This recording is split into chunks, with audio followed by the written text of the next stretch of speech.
ఈ మోకాళ్ళ నొప్పులు ఈ మజిల్స్ యొక్క స్ట్రెంగ్త్‌ని పెంచుకోవటము, అలాగే బోన్స్ వెనక వెన్నునొప్పి రాకుండా ఉంచుకోవటానికి మీరు చెప్పే జాగ్రత్తలేంటి? మనిషి దృఢంగా ఉండి, ఆరోగ్యంగా ఉండటానికి బోన్స్ ఆరోగ్యంగా ఉండడానికి ఏం చేయాలి? ఏ వయసు నుంచి ఇది అందరికి మొదలుపెట్టాలి? సంబంధించిందండి. అది వయసుతో నిమిత్తం లేదు. చిన్నప్పుడు ఇప్పుడు మామూలుగా మనం ఎలిమెంటరీ స్కూల్కి వెళ్ళినప్పుడు పరిగెత్తుకోవడానికి, ఆడుకోవడానికి స్కూల్లో ప్లేస్ ఉండేది. ఇవాళ అన్ని అపార్ట్మెంట్లో స్కూల్స్ వచ్చేసాయి. అక్కడి నుంచి మొదలవుతుంది. ఎంతమంది పిల్లలు దైనందిన జీవితంలో స్కూల్లో ఒక భాగంగా మేము చదువుకునే రోజుల్లో ఒక పీరియడ్ ఇచ్చేవాళ్ళు స్కూల్కి పీటీ చేయడానికి. తర్వాత అందరూ వాళ్ళు దేంట్లో ఇంట్రెస్ట్ ఉంటే దాంట్లో పార్టిసిపేట్ చేయడానికి పెద్ద గ్రౌండ్స్ ఉండేవి స్కూల్లో. ఎక్కడ కూడా గ్రౌండ్స్ అనేది ఒక స్కూల్ అంటే అది అంతర్భాగంగా ఉండేది. అందుకంటూ ప్రత్యేకంగా కేటాయించేవాళ్ళు. ఇవాళ పరిస్థితి చూసాం కదా. ఆ బిడ్డ చిన్న వయసు కాబట్టి అప్పుడేం కనిపించకపోవచ్చు. అది క్రమేపీ అలా వెళ్ళి కాలేజీకి వచ్చేసరికి చదువు చదువు చదువు కాంపిటీషను, తర్వాత ఐటీలో ఉద్యోగం, తర్వాత నిరంతరం అక్కడే మైండ్ తప్ప శరీరానికి ఎటువంటి శ్రమ ఉండదు. ఈ కార్యక్రమంలో నిరంతరం ఉంటున్నాం. కాబట్టి వయసుతో సంబంధం లేకుండా శారీరకమైనటువంటి శ్రమ అవసరం. ముఖ్యంగా పిల్లల్ని ఫ్రీగా ఆడుకోనివ్వాలి. ఆడుకోవడం అనేది ఎదుగుదలలో ముఖ్యమైన భాగం. మానసిక వికాసానికి కూడా అవసరమైనటువంటి శారీరక వికాసానికే కాదు. ఎందుకంటే ఆటలు, పోటీతత్వం అవన్నీ కూడా మనిషికి తర్వాత సెల్ఫ్ కాన్ఫిడెన్స్ జనరేట్ అవుతుంది ఆటల్లో. అటువంటివి జరగాలి. ఏకాగ్రత కుదురుతుంది. అవును, ఏకాగ్రత కుదురుతుంది, ఫెలోషిప్ కుదురుతుంది. ఇప్పుడు ఒక టీంలో 11 మంది క్రికెట్ ఆడుతున్నారు అనుకోండి, ఒకరికొకరు సహకరించుకోవడం అవన్నీ కూడా ఈ ఐసోలేషన్ లాంటివి ఇవి ఉండవు అనమాట. అందుకని స్పోర్ట్స్ చాలా అవసరం చిన్నపిల్లలకి, ఏ రకమైన స్పోర్ట్స్. అలాగే ఇప్పుడు డాన్స్ లాంటివి అద్భుతమైనటువంటి ఎక్సర్సైజ్, మనసుకి శరీరానికి దాని ఏకీకృతం అవుతుంది కదా నాట్యంలో. సో అటువంటి కార్యక్రమాలు పిల్లలు స్కూల్లో దశలో నుంచి మొదలు కావాలి. తర్వాత హై స్కూల్కి కాలేజీకి వెళ్ళినప్పుడు చేసేటప్పుడు కూడా ఎవ్రీ ఒక హాఫ్ అన్ అవర్కి లేచి అటు ఇటు 4 అడుగులు తిరగడం అనేది చాలా ముఖ్యం. వారంలో కనీసం 2-3 రోజులైనా ఒక అరగంట సేపు వ్యాయామం ప్రత్యేకించి చేయనవసరం లేదు. జిమ్కి కూడా వెళ్ళాల్సిన అవసరం లేదు. న్యాచురల్గా వాకింగ్ లాంటివి చేయడం. అలాగే అన్నిటికీ ముఖ్యంగా ఇంట్లో పనులు చేసుకోవాలండి నా ఉద్దేశంలో. ఇంట్లో చిన్న చిన్న పనులు, కారు కడుక్కోవడం తనే స్వతహాగా, ఇంట్లో క్లీన్ చేసుకోవడం, అవి మనకు తెలియకుండానే. అలాగే మెట్లుంటే మెట్లు వాడుకోవడం 2 అంతస్తులు లిఫ్ట్ కాకుండా ఆఫీస్లో. ఇవన్నీ కూడా మనకు తెలియకుండానే మన శరీరం యొక్క పటిష్టాన్ని ఇంప్రూవ్ చేస్తుంది. మొబిలిటీ ఉండాలండి. అవును, అవకాశం వచ్చినప్పుడల్లా ప్రత్యేకంగా ఎక్సర్సైజ్ కానీ లేకపోతే నడక అనేది వ్యాయామం, ముఖ్యంగా ఇసుకలో నడవడం. ఇంకొంతమందికి అవకాశం ఉంటే స్విమ్మింగ్ అనేది అద్భుతమైన ఎక్సర్సైజ్, సైక్లింగ్ ఇంకా మంచిది. ఈ వ్యాయామాలన్నిటి దైనందిన జీవితంలో ఒక ముఖ్యమైన భాగంలాగా ఏర్పరచుకోవాలి. అదేదో అందుకోసం అన్నట్టు కాకుండా అలా చేసుకోగలిగితే. అలాగే ఆఫీస్లో కూర్చున్నప్పుడు సరైనటువంటి కుర్చీ ఉండడం, నిటారుగా కూర్చోవడం, ముందుకు వంగిపోయి కూర్చోకుండా ఉండడం, పడక బెడ్, తర్వాత ఇంట్లో కూర్చొని టీవీ చూసేటప్పుడు సరైనటువంటి కుర్చీ, కారు డ్రైవ్ చేసేటప్పుడు కూడా బాగా వెనక్కి ఆనుకొని నడుం భాగానికి అంతా కూడా సపోర్ట్ ఉండేటట్టు చూసుకోవాలి. ముందు వంగిపోయి గూనిలాగా ఉండేటట్టు కాకుండా. ఇవి కొన్ని. ఇలా కాకుండా కొంచెం కావాలనుకున్న వాళ్ళకి ఇవాళ మనం ఇంటర్నెట్లో వెళితే ఎన్నో ఎక్సర్సైజ్లు ఉన్నాయి. స్పైనల్ మజిల్స్ని ఎలా స్ట్రెంగ్తన్ చేసుకోవాలి, అలాగే మోకాలు చుట్టూ ఉన్నటువంటి కండరాలని ఏ విధంగా పటిష్టం చేసుకోవాలి, అలాగే వ్యాయామశాలకు వెళ్ళి అక్కడ ఏమేమి చేయొచ్చు, దానికి కావాల్సిన ఇవన్నీ కూడా అంతర్భాగంగా ఉండాలి. దీనివల్ల ముఖ్యంగా బయట వెళ్ళి వాకింగ్తో అడ్వాంటేజ్ ఏంటంటే శారీరక శ్రమ తెలియదు. ముఖ్యంగా మీ మిత్రుడితోనో లేకపోతే మీ కుటుంబ సభ్యులతోనో కలిసి వెళ్ళినప్పుడు అసలు మీరు నడుస్తున్నట్టు కూడా తెలియదు. మోకాళ్ళ లోపల ఉండేవాళ్ళు కూడా కనపడదు. ఊరికనే 1 అవర్ అయిపోతుంది. కరెక్ట్.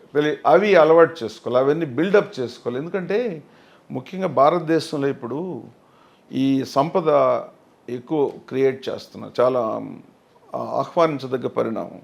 ఈ సంపద సృష్టిలో మనుషులు విపరీతమైన ధోరణిలోకి వెళ్ళిపోయి పూర్తిగా పారాడైమ్ షిఫ్ట్, ఆ డైనమిక్సే మారిపోయినాయి.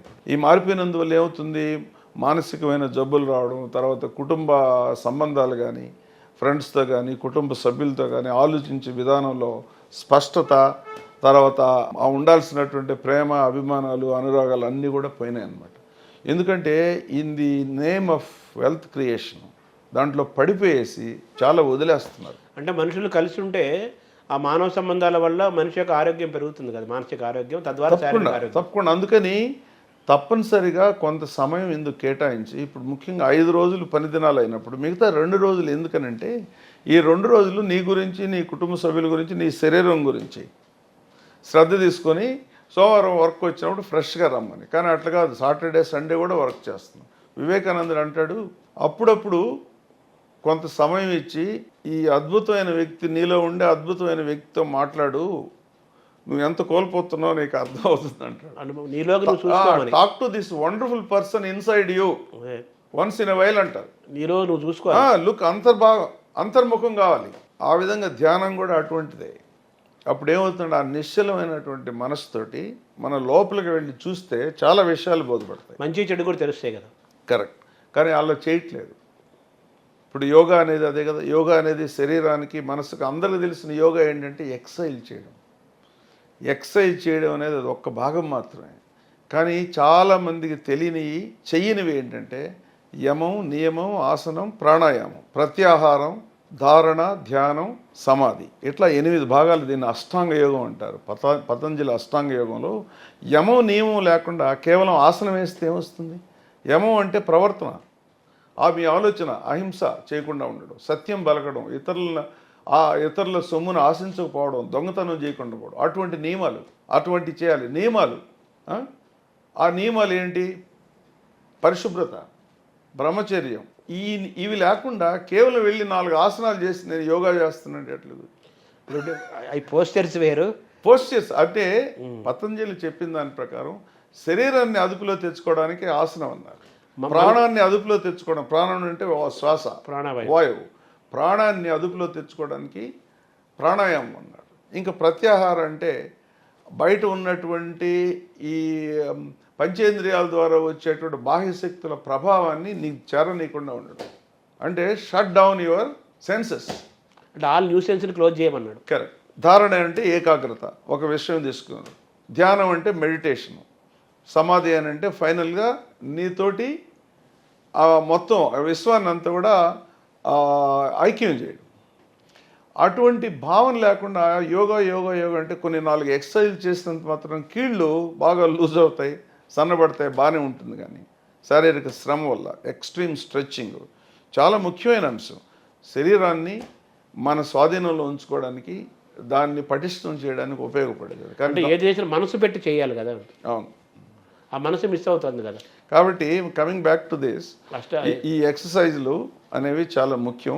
అది అందుకోసంగా అన్నట్టు కాకుండా మీరు you have to built in రావాలి, చేయగలిగితే చాలా మంచిది. ఇప్పుడు మీరు ఇవన్నీ చెప్తున్నారు. ఆర్థోపెడిక్ డాక్టర్ సర్జన్స్ ఏమంటారంటే కొన్ని ఆసనాలు వేయొద్దు, అలాగే మెట్లు ఎక్కద్దు, బాత్రూమ్ వెళ్ళినప్పుడు కూడా ఇండియన్ బాత్రూమ్ వాడద్దు చెబుతున్నారు. దీన్ని ఎలా చూడాలి? కొంతవరకు కరెక్ట్, కొంతవరకు కరెక్ట్ కాదు. ఎలాగంటే ఒకసారి కీళ్ళు అనేవి డ్యామేజ్ అయిన తర్వాత ఇలా వేసినందువల్ల ఎక్కువ ఒత్తిడి పడి ఇంకా డ్యామేజ్ అవుతాయి. ముఖ్యంగా డ్యామేజ్ కంటే కూడా నొప్పి వస్తుంది. మోకాళ్ళు అరిగిపోయిన తర్వాత మెట్లు ఎక్కి దిగడం కానీ, లేకపోతే ఇండియన్ టాయిలెట్లో కూర్చోవడం కానీ అది నొప్పి ఎక్కువ అవుతుంది. కానీ జాయింట్లు అరగనంత వరకు ఎట్టి పరిస్థితులు ఏవి ప్రాబ్లం లేదు. అది నేను ఇందాక మీకు చెప్పినట్టు body is designed for that. దాన్ని మీరు అవాయిడ్ చేయాల్సిన అవసరం లేదు. ఇప్పుడు కొన్ని ఆసనాలు కూడా వేయొద్దు అంటున్నారు కదా. ఆసనాలు అటువంటి దానికి సంబంధించిన జబ్బు ఉంటే తప్ప ఆసనాలు వేయకూడదని ఎక్కడా లేదు. అన్ని ఆసనాలు వేయచ్చు. Yes, provided. అందుకని మీరు ఒకసారి డాక్టర్తో చెకప్ చేయించుకొని, ఉదాహరణకి మీకు నడువులో సమస్య ఉందనుకోండి, ధనుర్వాసనం వేశారు, ఆ విపరీతమైన ఒత్తిడి పడి డిస్క్స్ మీద నొప్పి వస్తుంది, లేదో ఆ రప్చర్ అయిన డిస్క్ ఇంకా ఎక్కువ కావడానికి అవకాశం ఉంటుంది. పద్మాసనం అనుకోండి, పద్మాసనం వేయలేరు, మోకాళ్ళు నొప్పులు ఉన్న వాళ్ళు ఎలా వేయగలరు? 2 కాళ్ళు వేసుకోలేరు, అసలు వంగదు కదా కాలు, లోపల నీరు వచ్చేస్తుంటుంది, వాపు వచ్చేస్తుంటుంది, అంత ఫ్లెక్సిబిలిటీ ఉండదు. కాబట్టి అయ్యొద్దు అంటారు. అంతేగాని మామూలుగా ఆరోగ్యంగా ఉన్న వ్యక్తిలో ఎటువంటి హాని లేదని నాకు